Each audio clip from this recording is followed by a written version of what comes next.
Değerli dinleyicilerimiz, koro söyleşilerimizin 15.sine hoş geldiniz. Bugün bir konumuz var. Çok değerli koro şefi Ragnar Rasmussen. So, welcome Ragnar again to Turkey. Thank you. It's very nice to be here. And I think it is also a nice opportunity for us to recall memories from 2019, where you were here for the masterclass and also for a concert. So, how do you feel about coming back? I'm very glad to come back because I have such nice memories, you know. I was here in January. It was actually freezing cold. But what I remember when I'm thinking back is just the warmth from all the people I met. Oh, very nice. Yeah, so it's only warm and nice memories. And we created something. I don't know exactly what happened because I didn't have that in mind when we planned the former concert. It was more about, you know, the masterclass, and in that context also the programming, a little bit like that. It started out from the technical point of view, about the conducting itself. But then it ended up like some kind of amazing shared experience of the music making itself. I mean, discovering the music and the power of making it together. So it was like this sense of togetherness, not only us on stage, but also the audience, the way we felt that the audience joined us on stage almost. So also this time you feel like the audience should expect very inspiring moments? Yes, I mean, I know when we could plan an artistic program from the very beginning, then I clearly would like to build on the experience that we had the last time, not in order to try to recreate a moment, but to create new moments. And I know that we can do this. And I think it has a lot to do with that. These people that are actually forming the state choir, they are true music lovers. You know, they love what they do, so they get the passion in it, and then you can create moments like that. So I built the program around the idea of, you know, just sharing moments and creating new moments, and maybe also showing some kind of, I don't know, hope for the future, something like that, that it goes on creating a moment that somehow can show us the way. So let's talk a bit about the program, because we have been always talking about a Nordic-centered, of course, maybe Norwegian-centered program, but then it also became really interesting with the addition of not only classical music, but also with the addition of the great artist Henning Sommerro to the program. So can we just talk about this? What is the program about? We have Grieg, we have some Swedish music also, Gunnar Eriksson, and we have Henning Sommerro, and he himself will be here.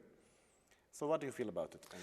When we started talking about the Norwegian or Scandinavian perspective, it was a natural thing based on the sound of this choir that is very particular.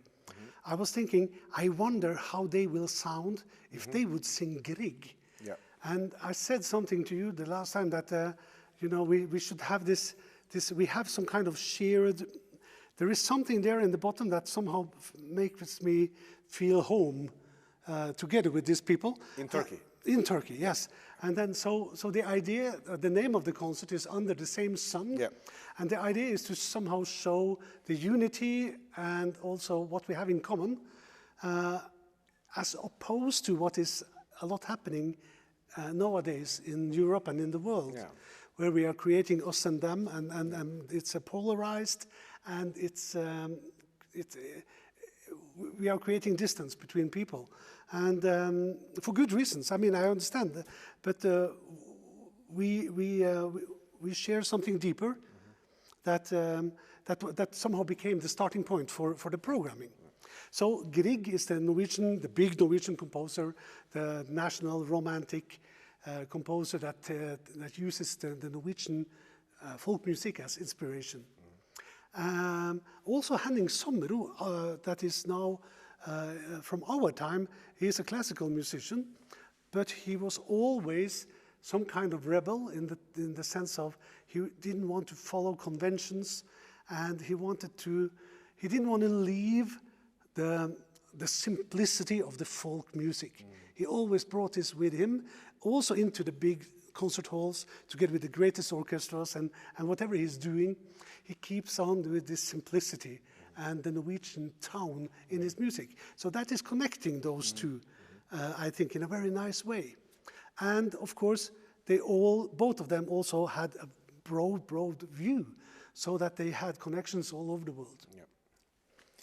So the program itself is actually a kind of mixed program, because we don't aim, at least, to sing everything in order, but it is one of this composer, and then another, and then another, and then so it will create a total form, a total shape of the whole program. Do you think so? Yeah, and that is somehow the idea. When it comes to the lyrics, the whole program is actually built around an arrangement by Henning Sommerro, not even his own melody. But the text is very, very strong, very particular, and it's called Til ungdommen, to the youth. So the whole concert is spinning around this.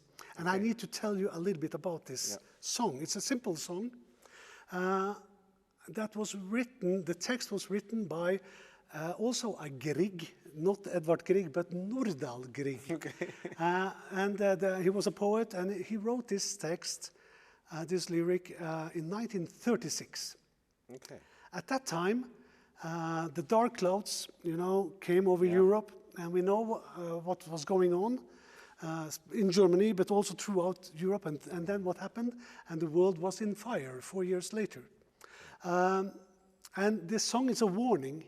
It's a warning to the youth, to stand up and defend the beauty of human being, the dignity of human life, and also the beauty of the earth. So these things that centered was that stand up and fight for it, but the fighting is, your weapon is the word, it's the wisdom, it's the communication, it's the love between human beings.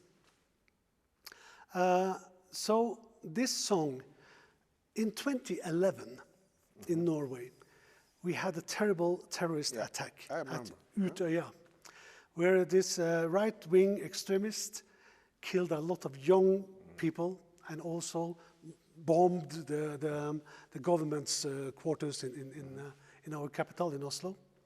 And after this terrible tragedy, the unity in the people was big, and this became some kind of national hymn again. The song has since then been sung a lot. Okay. And the reason I wanted to place this now, when we planned this, I wanted to place it in the program because there is so many similarities in our time to 1936. What was going on in Europe at that time, we see so many parallels in our world today, not only Europe, but in the world. And we need to somehow, we have been there before, and we can do something about this. So we can learn from history. And that is somehow why I wanted to put the program around that. And then the rest of the songs, yes, they are Norwegian, but they could have been, they are somehow global in their message. Yeah. Because the message goes about the spirituality, not actually the way we do it, not like a religious program, no way. No, it's more like the spirituality that we have as human beings. Again, the greatness of the human mind, the dignity of a person and the personality of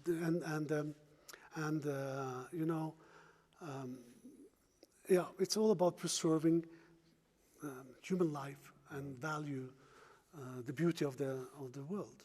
So it's in that sense becomes a strong message. So everything we do is somehow spinning out from the song that will be in the middle of the program, this Til ungdommen, and everything around it is somehow building around it in terms of message. Yeah, you said it's although it's Norwegian music, you said the message is universal, and this is also confirmed by a piece that has been commissioned in the late years. So there will be a piece by Sommerro, which is actually composed on a poem of Mevlana, Rumi, a Turkish poet.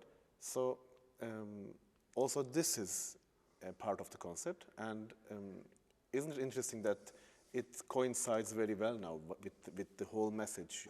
The whole message is really, really good, better than we could expect when the idea came up.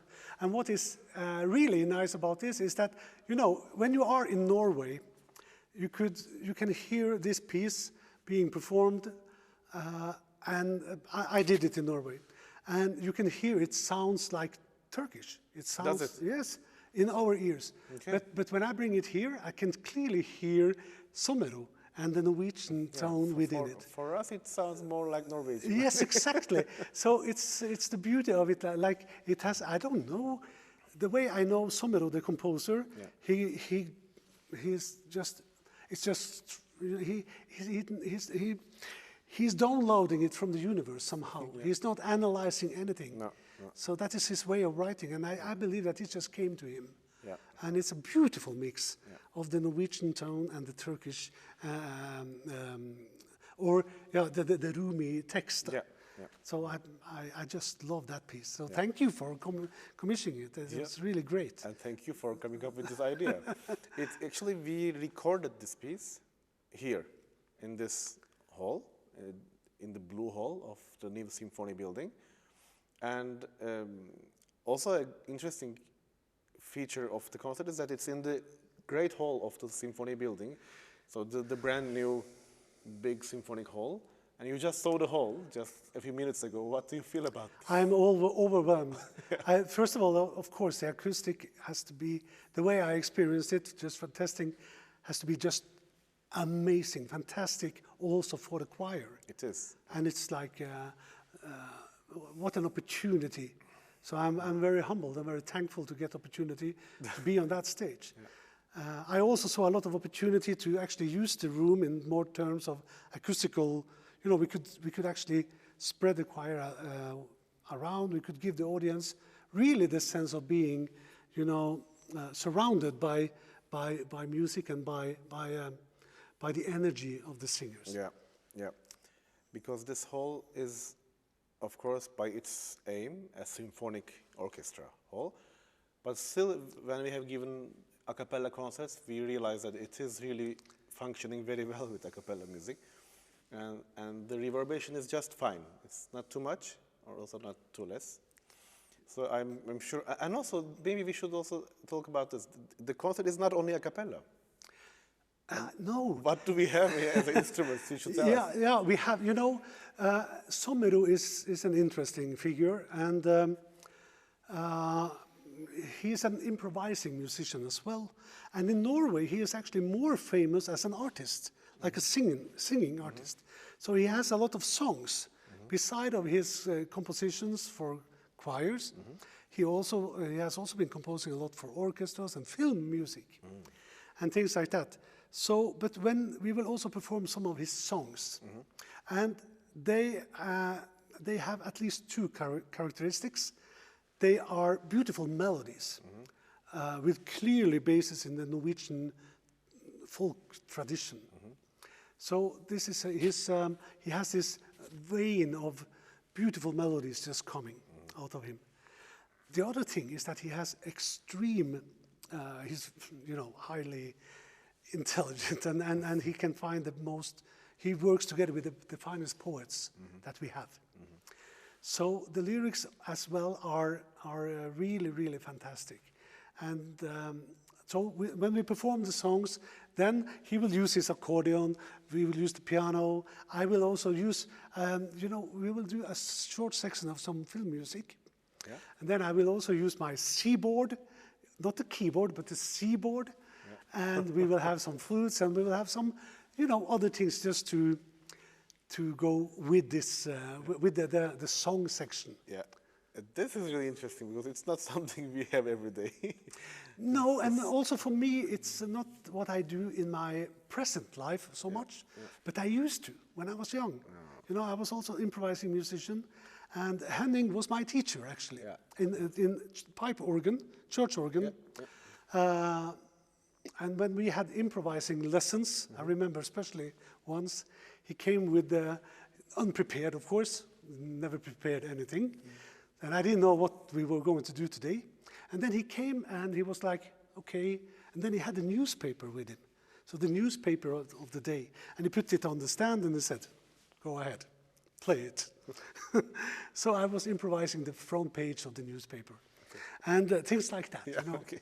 So I used to do this a lot when I was younger, and I was also touring together with him and doing this kind of things where we improvised, you know, and whoever is close to the piano is playing it, or, you know, whatever. You never actually know what will happen, and it's a part of the beauty of it, and it's very nice when it works, and then sometimes you really don't know what happened, what's happening, but that's a part of the game and of the beauty as well. Yeah, so we should maybe, the audience should know that we also don't know exactly what will happen in the concert, and that makes it special. Yes, and but of course there will be you will not be provoked in any dangerous way, and but it is just that, you know, it's a good thing about music that we sometimes forget. Yeah.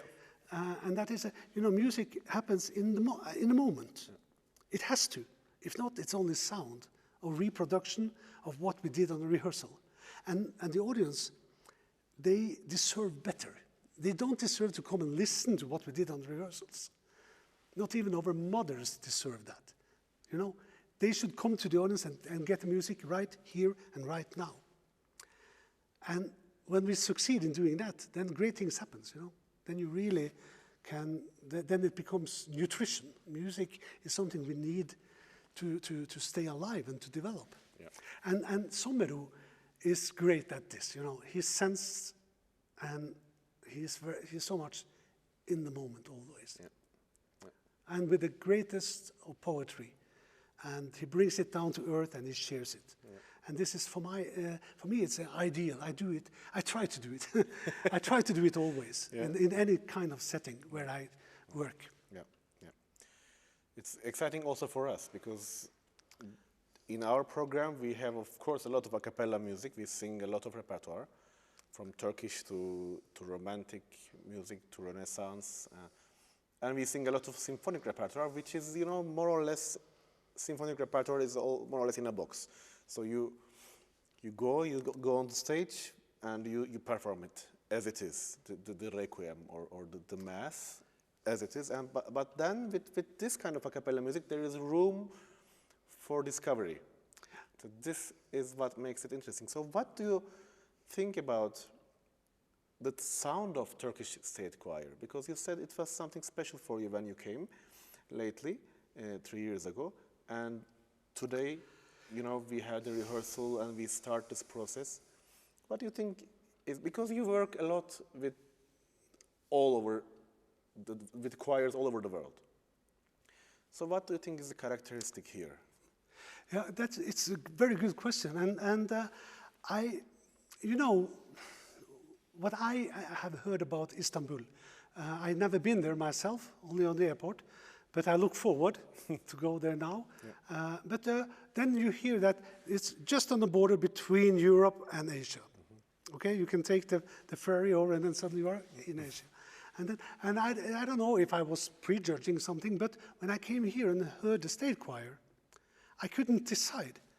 This sound, is it European or is it Asian or what is it?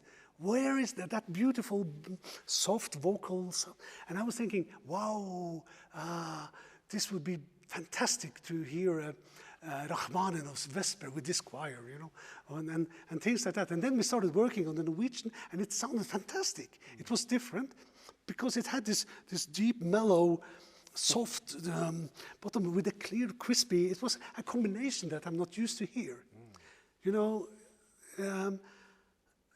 it sounds, in Europe, it sounds either, you know, you can have a bit covered, the German behind, a bit dark, and then the brightness of the Scandinavian sound. And here it was, you know, the room for all of it. And that was a little bit also what I was aiming for now with this program. I want to use this. So I want to, this morning we had the first rehearsal today, and we started out with the Grieg, and The Last Spring is actually the title of the first song we started today. Yeah. And it was just brilliant because it has all that depth and the warm feeling coming out and all the crispness that you have, you know, when the ice starts melting, and it's such a good choice. So I don't know, maybe it's a language thing that has all these possibilities in it. I think so. And also maybe it's a cultural thing where you actually have all these influences from everywhere and you can go in any direction. It's really, really interesting. Yeah. And I love it. I love it, and I'm very happy, very energetic after today's rehearsal. Yeah. I was a little bit afraid maybe I started too hard, but I hope No, not. it's good. So I'm really looking forward. We have a lot of time now. We can really work, and we will not use all this time and say that, oh, we have a lot of time, we can relax. No, we will work, and we will present a fantastic concert. Yeah, it's great. I think all of our audience who's listening now to this talk are also excited, and they will meet you in the concert and Sommerro. So again, thank you for coming again. Thank you for having me. I am very, very thankful for that. Yeah, and we are really looking forward to see, to experience what will be happening in the moments of the concert. And do you have something to add to all of this, you know, this collaboration between our music with some, maybe, you know, we had this idea of bringing a Turkish melody in the concert, which is a possibility still, but we'll see. And if we shouldn't give away everything, you know. Yeah. I can say so much that things will happen. Yes. Yeah. And the title is Under the Same Sun, and it has a lot of. It's serious. I mean, no, it's really serious. Yeah. And this, we need to understand this. Yeah. We live under the same sun. Come on. Yeah. We have to understand it, and we have to do something about that. And that is the bottom line here.